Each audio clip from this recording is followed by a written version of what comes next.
Good morning, sunshines! We have our special guest back. Okay, so for today's video, I'm gonna call it our parenting hot takes.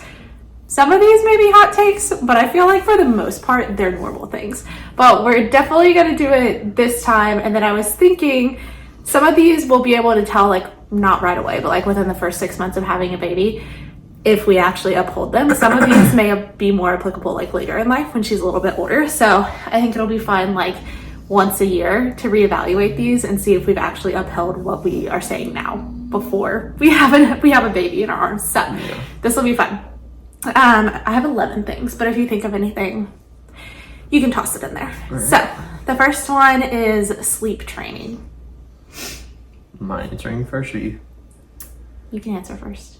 Sleep training is like getting them on a schedule, like right away, like being really strict about it. I mean, yeah, I would say probably, or at least try to, so that we can hopefully limit the. I mean, you're not going to be able to limit the amount of times that she wakes up or, abruptly wakes up, but kind of get her on a strict routine to start off with, and then we can eventually. Because as you get older, there's obviously a time when you're supposed to go to bed, but we all know that never actually happens as you get older. So, early on in life for sure. Yeah, sleep training. Yeah, I think sleep training is a really good thing, and I think it only benefits everyone. Getting your baby on a schedule and then having a schedule for yourself, for your own peace of mind, I think is really important. You're already going to be lacking sleep because she has to feed every 2 hours while she's this little. Yeah. But then once she's sleeping through the night, I know things can happen like sleep regression and whatnot. And so I think having a schedule will just help maybe not prevent those things completely, but minimize them. It's like, it's this time, this is when you're napping, and this is for how long. I think that's always better. But of course, like if you travel and things like that, you might get thrown off of a schedule. So nothing we're like super duper strict about, but as long as we're at home in our routine, I think there needs to be a routine of some sort. Next one is co-sleeping. So like having her sleep in the bed with us. This isn't more... This is like in our bed, not like in our room. This is not, for me, this is not something that I'm worried about with the sleeping aspect of things. It's more of the fact of, I don't know about early on having her sleep in the bed with us, because if I so happen to roll over or Sophia rolls over and neither one of us wakes up, and next thing you know, it takes just the blanket to just cover her face or us to roll on her face, and then she can't breathe. So, not necessarily the actual sleeping aspect of it, but more of the safety of it, probably would say no. And this is an absolute no for me. Yeah. As a baby, I'll say it's an absolute no. I will say one of my core memories growing up, my dad would be out of town, not a ton, but like pretty regularly growing up. And that was always something I looked forward to, but I'm talking like elementary school age. Yeah. And look forward to it. But the fun part of it was the aspect of like, I got to go sleep in mom and dad's bed when he was out of town, and my mom and I would, this is when we still had VHS and everything, my mom and I would put in a movie on the big old TV that sat in the corner over there, and I got to sleep in the big bed, of course, while dad was out of town until he came back. So that was like a core memory for me, but I was like, I would say the youngest I did that, I was still probably first grade, maybe kindergarten. I think it's not necessarily the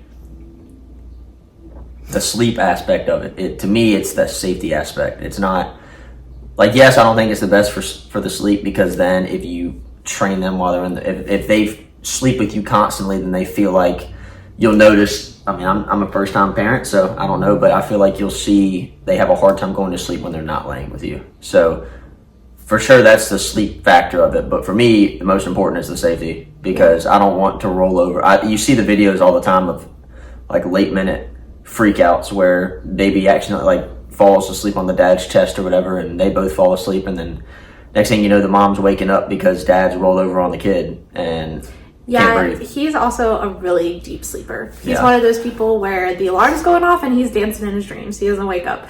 So for that reason, especially, baby will never be in the same bed as us, but then as they get older. But I don't want to encourage that either. Like I said, for me, that was like a fun thing that I got to look forward to. Like, oh, dad's out of town for a couple of days. You get to go sleep in mom and dad's bed.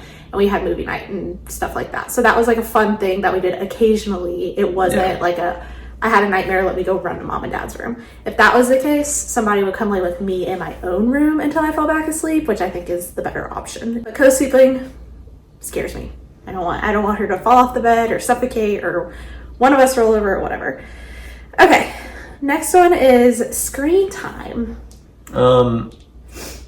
This can be anything: TV, phone, video game, whatever it is. I would say, like, you know, our kid's not having a phone at 2 years old, but like watching TV and stuff like that. I mean, I don't have a strict specific number, but we're not going to be sitting in the house all day watching TV for 10 hours.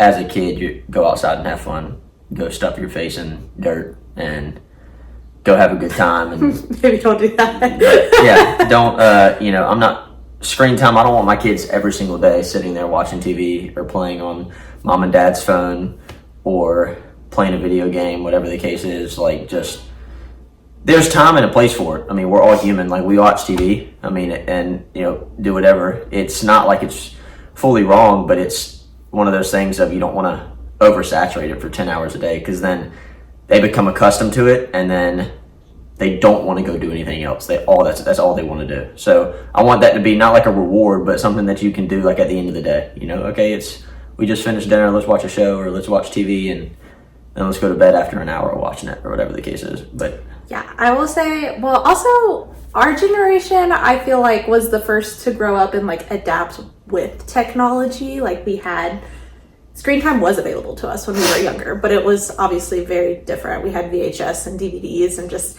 it was a different type of screen time. But I do think my parents did a really good job of limiting it, because they like to watch TV too, but they didn't want us watching TV all the time. So when that habit started to form, they started to put a limit on it. So like weekends, if we had friends over or whatever, it was, again, a special thing. Like, my family loves movies. Even to this day, whenever we go home, every single night we start a movie together. So that started when I was way younger. And when I got into, like, I think 5th grade, I got a TV in my room, but it had no cable. All it had was a DVD and a VHS player. And every night I was expected to play outside all day. I had 1 hour in the mornings to watch morning cartoons, which I did with my brother until he moved out.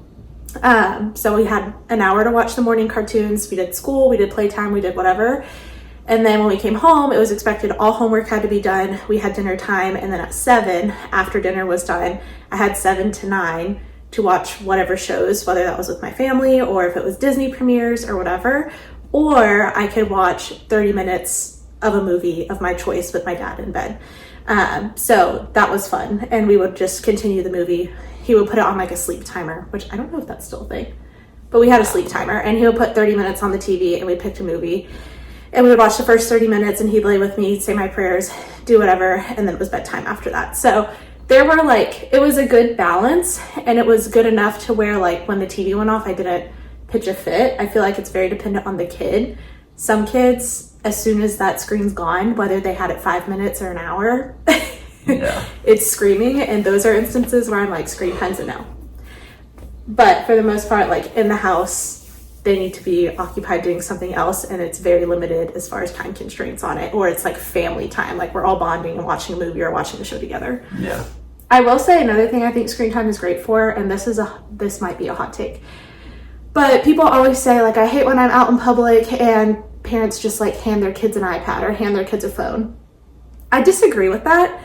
In certain instances, yes, I think it's not good. But if your kid you're in public, in a public restaurant with a bunch of other people around you, or like on a flight or something, and your kid is inconsolable, that's not fair to the people around you. So in those instances, if it takes an iPad or a screen to get them to calm down, I'm going to give them the iPad or their screen, because there will be consequences later. But for the sake of the people around me, like, it's not their kids. You have to be respectful of other people's time and where you are too. So in those instances too, I think it's different for screen time, because I'm more thinking about the people around me, and then that's an at-home discussion of discipline afterwards. Screen time is one where I'm like, it'll be limited, but I don't think it's anything that you can like fully get rid of in this day and age. Okay, next one is breastfeeding. I think we both agreed that we would like to, because of all the all the health benefits Yeah, and all all that the stuff health that comes with benefits. it. But every mom's body reacts different, and every baby reacts different, and we'd love to, and we're gonna try and try and try, and hopefully it works How well. long? You see there are moms that are like doing it with their toddlers still. Yeah. Oh, you're saying like the length of it? Yeah. I mean, I don't really have I'm not too well versed in how long it should be, so I'm not going to give a exact answer. I don't really know, but I mean, I want my baby breastfeeding at 7 years old, so. I'm saying a year of breastfeeding if everything goes to plan. But I want to like physically breastfeed as much as possible, but realistically, I also want him to like be able to give a bottle or something when it's needed, or like if I need to go out of town or something and can't take her with me. So I do have a breast pump, but that's still, in my mind, I know it's a bottle, but it's still breastfeeding because it's still like coming from me, obviously. It may not be direct, but in some way, shape, or form, we do plan on trying to do that so long as I have a supply and my body allows me to do that. Fingers crossed that's what happens. Is public or homeschooled? Public school, no question. No judgment to anyone who homeschools. I totally, especially in this day and age, I understand why. But we both grew up doing sports and just being very involved in school. And I feel like that's a huge aspect of teaching time management, how they find community and friends, and learn how to balance schoolwork, jobs, athletics. Like there's just so much benefit if they're in a good school program that comes from that. But that's also an emphasis on if you're in a good public school. I'll say that. The social aspect of it too. Like, Yeah. You get to make friends. You get to learn how to make friends. You also get to learn you're going to run into people that aren't nice. I'm sure everybody had a high school or middle school or elementary school experience where somebody was not nice to them. And you get to learn how to handle that without mommy and daddy being able to bail you out. So It teaches them discernment too. You also get exposed to, when you get into high school, I mean, heck, I don't know, nowadays they might do it in elementary school for all I know, in middle school, but you get exposed to all the stuff that you don't want your kids to do. They kind of get exposed to it, and a lot of times getting exposed to it, that's when they make that conscious decision of if they want to do it or not, and then that's whenever we can have the conversation of saying, hey, this is what we don't do. We don't do this, this, and this. I feel like a lot of times when they're not exposed to it and then they kind of get to college, it's like, oh my gosh, I'm free. I can do whatever I want. Crazy. It kind of goes one of two ways once they get to college. They go crazy like that, or they stay in their bubble and do fine. And like I said, here's the thing. I'm big on, I think the way that I was raised, especially my mom and dad parented obviously a lot differently, but I feel like the more that you are honed in on top of what your kids are doing, the more they want to rebel. And so there's finding a common ground between the two of parenting, but also as your kids get older, letting them kind of figure it out on their own, and being like, hey, Billy Bob's doing something I know is not right to do. I probably shouldn't do that. Yeah. And also just want to be a comforting source of where if they do fall into temptation or they do something wrong, that they feel comfortable to come to you and tell you that they did it, and not afraid that they're going to be in crazy amount of trouble. There will be consequences, but it's, my dad and mom always told me when I was a kid, if I ever was out doing something I wasn't supposed to, and I got in a bad situation, to always give them a call. No questions asked, they'd come pick me up, bring me home, and then we talk about it a day later, and there might be consequences, but there's no picking you up, embarrassing you in front of all your friends. It's none of that stuff. We'd rather you be safe than be afraid to call mom and dad because they're going to be mad. Yeah, you have to let them fail and let them have a taste of getting out of the house too. The social aspect, the sports, the discipline. There's just a lot that I think we both agree we benefited from public school, and we had great public school experiences. I will say mine was a little different because while I went to technically a public school, I went to a magnet school, so I still had to apply to go once I hit high school, but up until then... I was in a straight public school. Yeah, up until then, I was in a regular public school. Yeah. And that was still, even the magnet school is still considered public school. Yeah. But it also taught me a lot. I remember getting into probably middle school, 7th grade, when everyone starts trying out for cheerleading and sports and all different kinds of teams.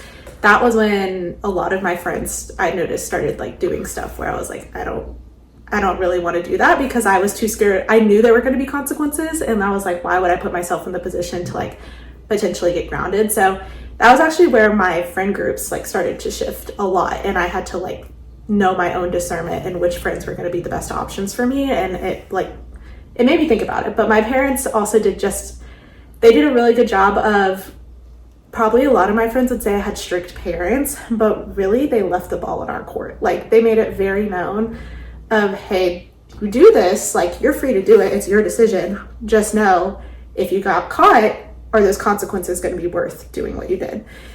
So again, that led me to discernment and like weighing the pros and cons and what am I going to do? And again, not every kid does that and goes one way, but I was a goody two shoes and didn't want to get in trouble, so that was enough for me. So I think it's like building trust, just giving them a little bit of freedom, and then that's a good stepping stone for when they move out. And if they go to college, if they go straight to work, do whatever.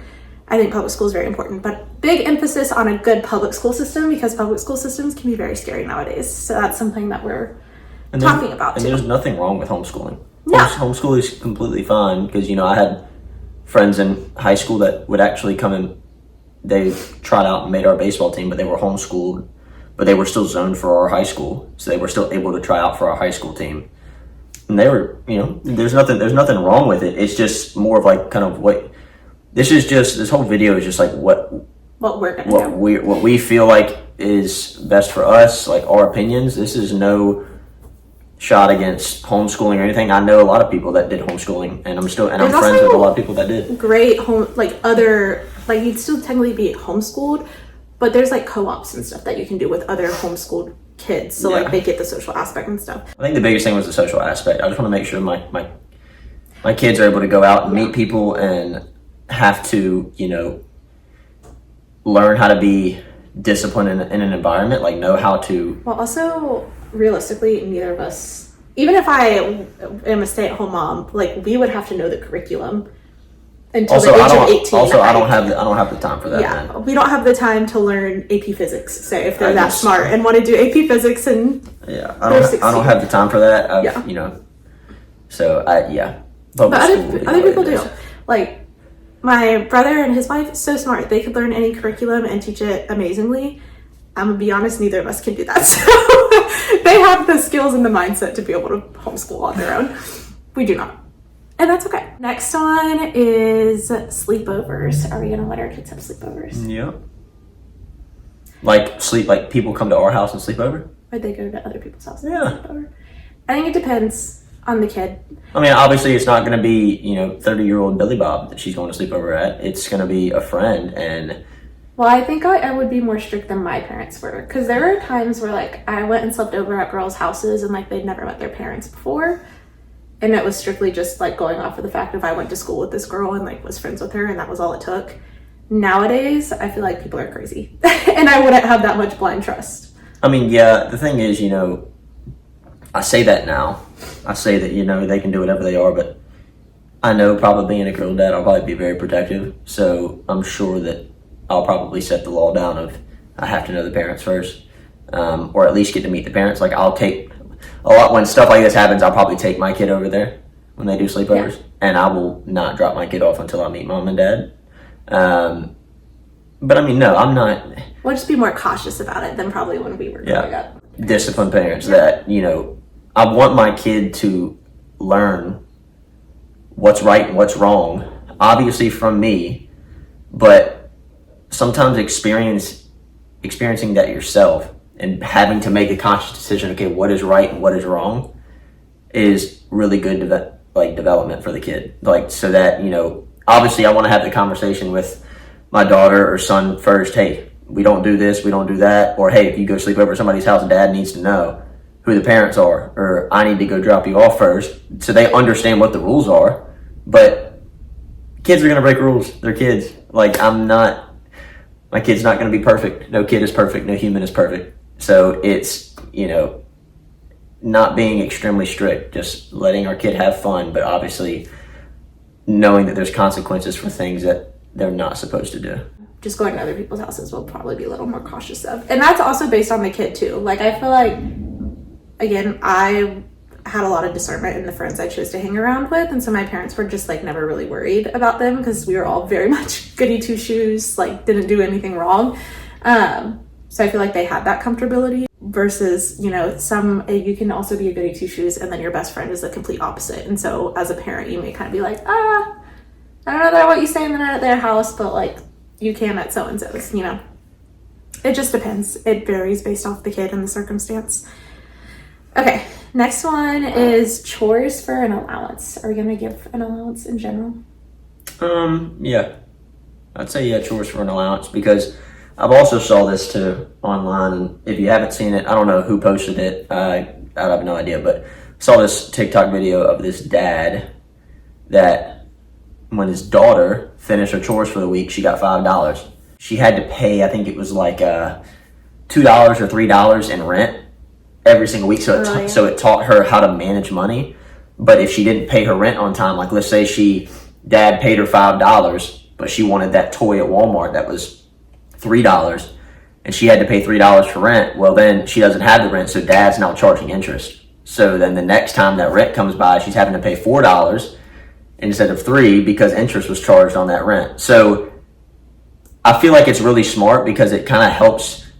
Because I tell you what, for me, like as I grew up and got older, I mean, I didn't know how interest of money worked for the longest time, and got into high school, got my first own job my freshman and sophomore year, and realized, wow, they take a lot of my money from taxes. So understanding how to manage my money, buying things that I want to buy. We're realizing that still now. Well, and doing things that I want to do, like $5 or $10, and then having them pay it back. But then when they pay it back, I'm putting it into a fund, you know, or whatever the case is. Like it's still their money, but I'm acting like I'm taking it for payment. But in the long run, it's actually going in. Counting it over the course of years, and then when it's time for them to graduate or go to college, all of that money is being put to school or whatever the case is. Yeah. It's also a good way to teach them how to tithe their 10% too. Yeah. Which I think is great. So they learn how rent works, interest works, tithing works, and giving your money first to God. So there's a lot of benefit of an allowance, because that's a flaw. I will admit that in our public school system for sure. They don't teach you anything useful for life.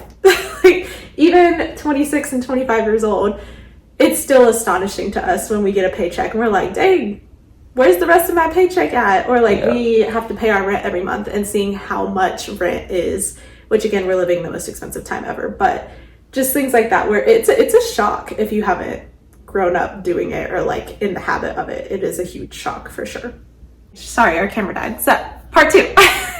We're coming back. Okay. The next one is what age for a cell phone? Like a cell phone before driving, cell phone after driving? I think a cell phone before driving is important.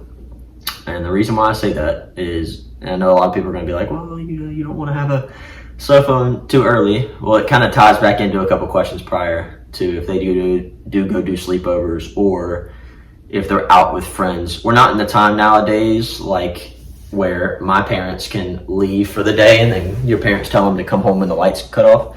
We don't do that anymore because there's crazy people out there. And so not even in the sense of being able to track my kids, but knowing that they're one text or one phone call away and I can get in touch with them. Crazy stuff happens at schools with people that aren't supposed to be there, and knowing that they can reach out to me and I can be there in 5 minutes. More of like, it kind of goes back to the very first question, I think. Like, it's a safety aspect for me. And it's not when they're 8 years old, like even before they're driving, and it doesn't have to be something where they can access the internet. It's as simple as I had Kik when I was a little kid, like the little Kik texting app, and that was the only thing I could access, and I had to be on Wi-Fi for it.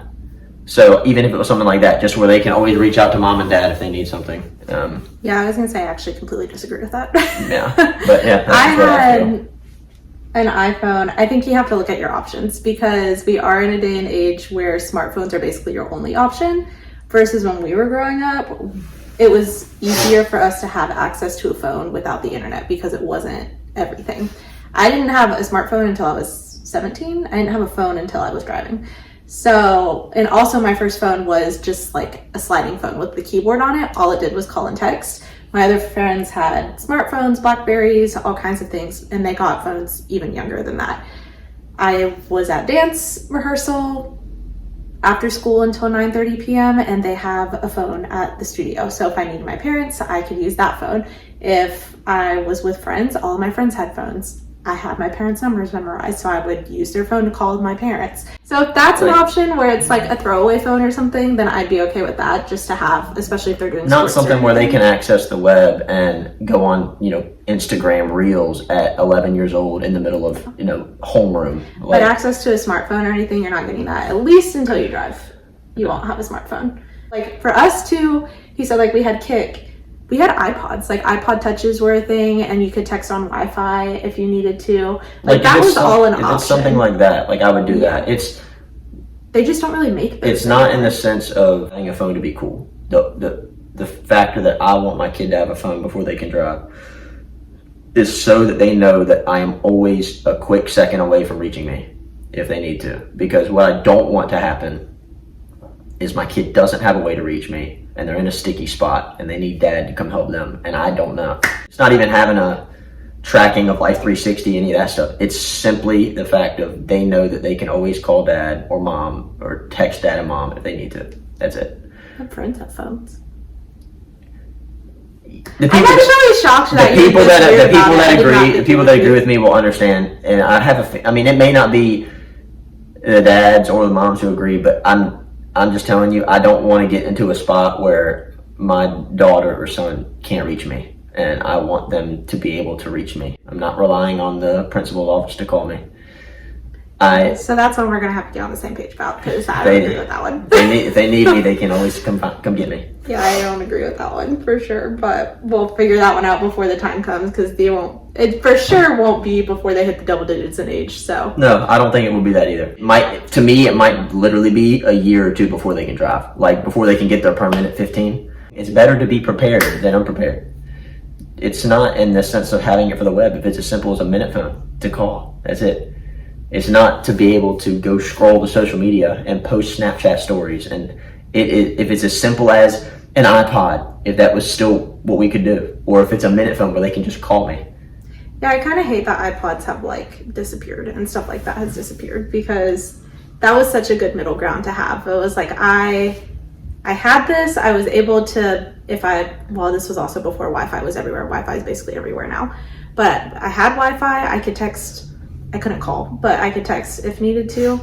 I had music and everything, but it was like monitored. Also, when I got something like that, my parents made it very clear of like, we're letting you use this, but it's ours. Like they paid for it, they continue to pay for it, and they have access to it whenever they want. So if they walked in my room, which they never actually did this, it again was just making the consequences known, but they did make it very known of like, if I decide to come in your room and say I want your device and decide to scroll through it, like they have every right to do that because it's theirs. They're letting me use it. And I think that was they never actually like did that because I didn't give them any reason not to trust me, but it was known, and that's why I was always very careful, because the consequence was known. So that is another aspect to it of like, I think it also is going to be dependent on our kid. Like if we have a super responsible kid and they have given us no reason not to trust them, then like, yeah, they might get a phone a little bit earlier.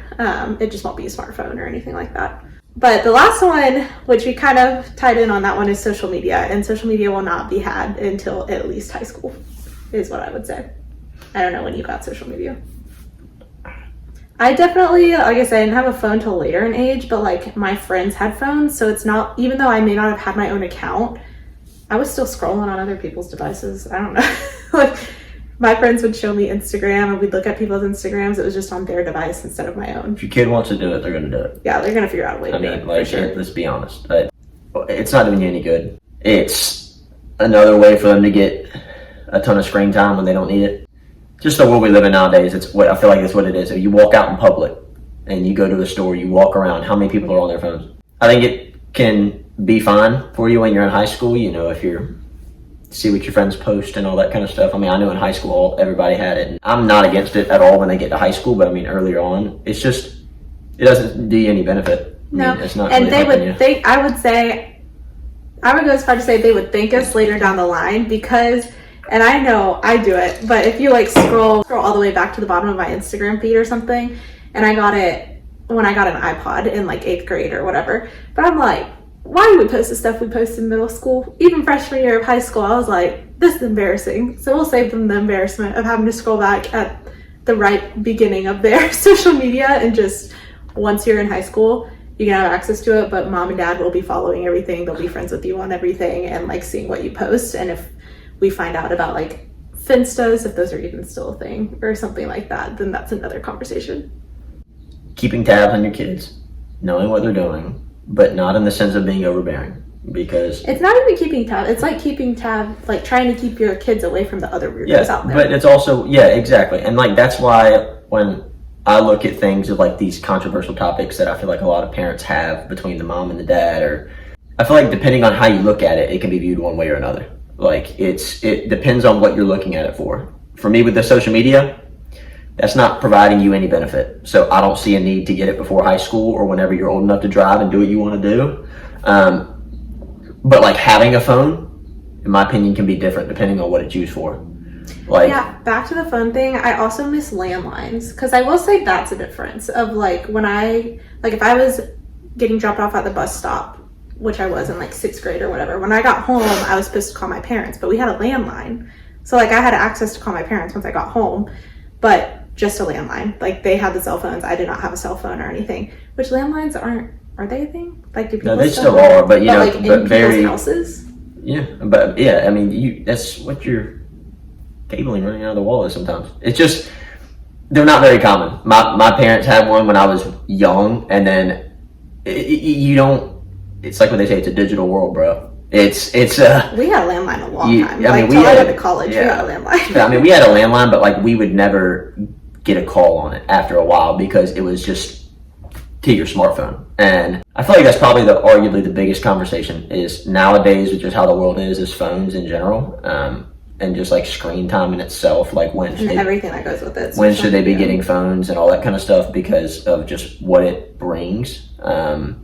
I see both aspects of it. I think just because we grew up on opposite sides of the aspects, like he had a phone way earlier than I did, and I see why he had a phone, but I was going through the same things and didn't have a phone, and I was perfectly fine. And a lot of reasons too, like with me, the only way I could really let my parents know that, hey, I made it to baseball practice, or baseball practice is done, I need to be picked up, or hey, I'm going to catch a ride home with so-and-so, like, was to be able to text them. And early on, I didn't have a phone that was able to access all that kind of stuff. It was strictly used for me. And my dad and I sat down and had a very long conversation about it, how it worked, and the do's and the don'ts, what we're not going to use the phone for, all these kind of things. Like, it was not just hand a phone to me, all right, have fun. It was, you didn't have a middle school baseball team, so you were trying out for high school baseball in 7th grade for JV. So that's why we ended up doing that when I was in 7th grade. And that's why I kind of look at it that way too, is doing it in the sense of having a way to contact my daughter or my son. Flip side of that, I did not have a phone. It was in the same circumstances, and I was fine. So there's pros and cons to both. I would say earliest would be 7th grade, which, well, I guess you're 12 in 7th grade. 12 turning 13. Like, I think middle school. Earliest would be 7th grade, but that's because you start sports and everything, so. It's the only reason why I look at it. And that would be the absolute earliest. For me, I would prefer not until high school, but